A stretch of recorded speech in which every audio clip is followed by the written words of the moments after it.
Con este ritmo latino, ritmo latino. What's up, party people? Saludos a todos. Soy Tito Puente Jr. And you guys are listening to my main girl, mi hermana, DJ VG, aquí, rapper.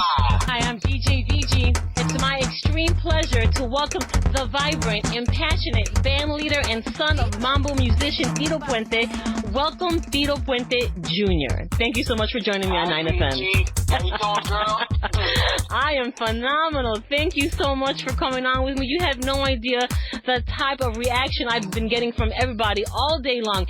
Ask him this, ask him that. Okay. So since there are so many questions to ask, let's just dive right in.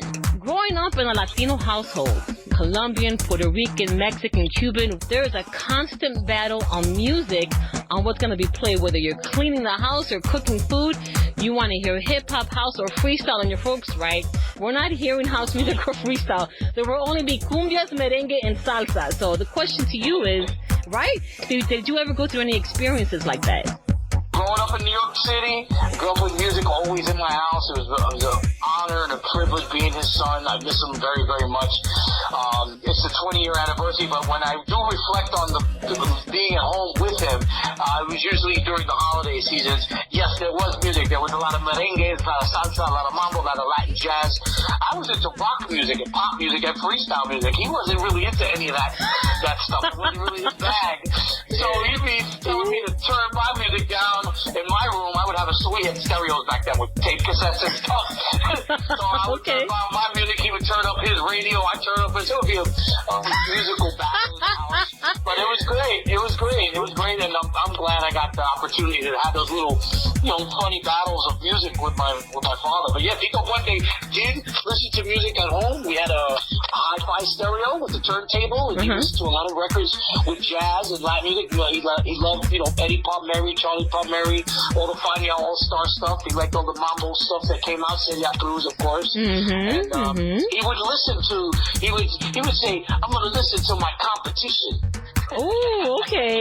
Yeah, he was very competitive when it came to Latin music, simply because he was an innovator at that time, from the 1950s all the way to his passing. He was innovative in his music, but he liked listening to new sounds and new artists. Like the 80s had a rendition of salsa music called Salsa Romantica, where they had Ray Luis and Jerry Rivera. He liked that stuff too.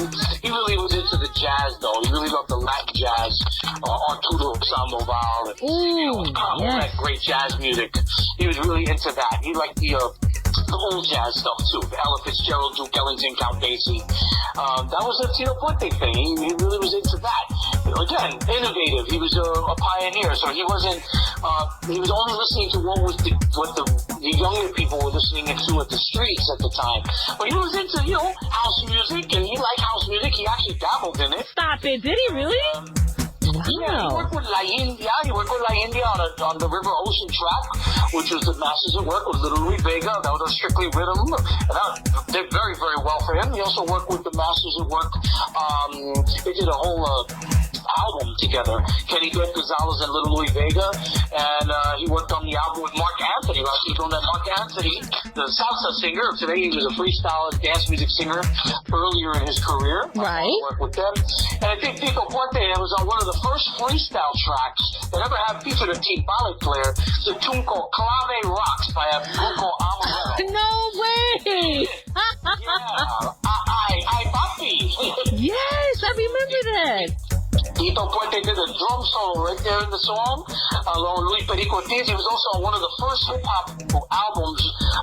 He was the first timbale player, Latin band leader, to play the hip-hop album with the Sugar Hill Gang back in 1978. And it was an album called Rapper's Delight, and it was on the B-side called Rapper's Reprise. And Tito Puente played the timbales on that tune, too. So he was into all types of different genres of music. He liked being, part of the whole pop music scene and the dance music scene and the house music and the freestyle. And he did some techno stuff, too, with some people out in Europe. Oh, wow.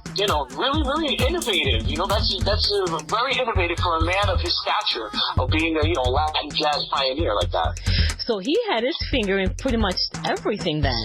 Oh, wow. So I find it amusing then that you two would battle it out with rock music and house music in the house.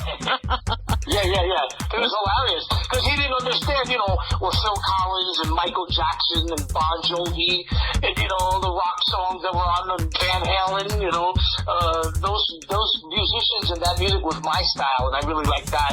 But he got into it. He said, hey, turn that up. Let me hear who that is. He didn't know the names of the bands and the rock stars, Bruce Springsteen, but he was more into Tony Bennett. That was my father's Bruce Springsteen. Tony Bennett was the highlight of my father's day, listening to Tony Bennett and all those great singers, Frank Sinatra. My dad really loved that style of music, that really classic, old timer, fascinating music, and he also liked the doo-wop, music, and of course, the R&B. The R&B stuff was really, really amazing too, from the Temptations to the Commodores. He liked that stuff too. He would never believe, but Tito Puente did enjoy some sort of blend of historical music and music that was present at the time of his career. With all the information you just gave us right now, how could he not?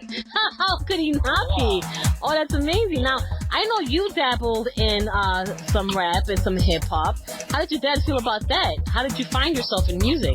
I was first doing rock music. I played in a rock band first in New York, and then when I relocated to South Florida, I got into some Latin house music, and I said, being the son of Tito Puente, it would be, of course, practical that I would go into playing mambo music, but I didn't. At first, I was doing Latin house music. I worked with all the cast from Proyecto Uno, Fulanito, Sandy Papo. The Latin house music was very popular in the early 90s, and that's why I dabbled in, and I had a remake of an old classic tune called Oye Como Va by Carlos Santana, but it was written and composed by Tito Puente, by my late father. So I redid the song in a Latin house dance version with a bunch of remixes, and it ended up getting on the Billboard charts, and it was very, very popular, and I went around the world, and it became number one in 7 different countries. We hit the Billboard charts here in the United States. I was very, very happy and proud that I could share the new generation of EDM and Latin house music fans, share the music of Tito Puente with them, with that particular cut. And we did a music video. I won a Billboard Music Video of the Year for that year in 1996, I think it was. Okay. And at that time it was really, really the special moments because my father was alive, and I got to tour with him and open up for him. So I guess I was his opening act at the time. And that's where I gravitated towards the Latin music. I would set up his drums and play, during the concerts that I opened up for him for. And that's when I started getting more into the Latin music, salsa music, mambo music, the 3/2-time, the clave, timbales is what the instrument he played. And that's why I kind of crossed over into that. Well, we all know that you're an absolute beast when it comes to playing timbales and being a musician. My question is, are you also a producer? Yeah, I do some production. I produced a lot of dance records at that time. I was doing some freestyle. I dabbled in some freestyle groups as well. Shouts out to DJ Larry B. He's one of those cats. I've known him for about 25 years. Really? And Okay. he was one of the first ones to play my first freestyle cuts. I had a group called the Latin Rhythm. It was Tito Puente Jr. and the Latin Rhythm crew. We were signed to EMI Latin. I was doing Latin house music at the time. And again, touring around South America, Central America with, of course, Fulanito, Proyecto Uno, Los Ilegales, Elvis Crespo was around there. It was Grupo Mania at the time. A lot of merengue groups, Sandy Papo, and it was great touring with them. But I still always had that love for freestyle. Being born and raised in New York City, I knew all the cats from TKA, George Lombardi, all the fantastic soulful freestyle singers, the Niobe, the Mark Anthony's, the La India. Yeah. I was really into that, so I wanted to do a mix of that. So I asked the guys in the band, my buddy Shy, he's a freestyle singer today. Okay. Shots Fire Crew, and then my boy Jake Kwan from the Nasty Boys, a very popular group from the 90s era too. And we started a freestyle group called the TLR, the Latin Rhythm.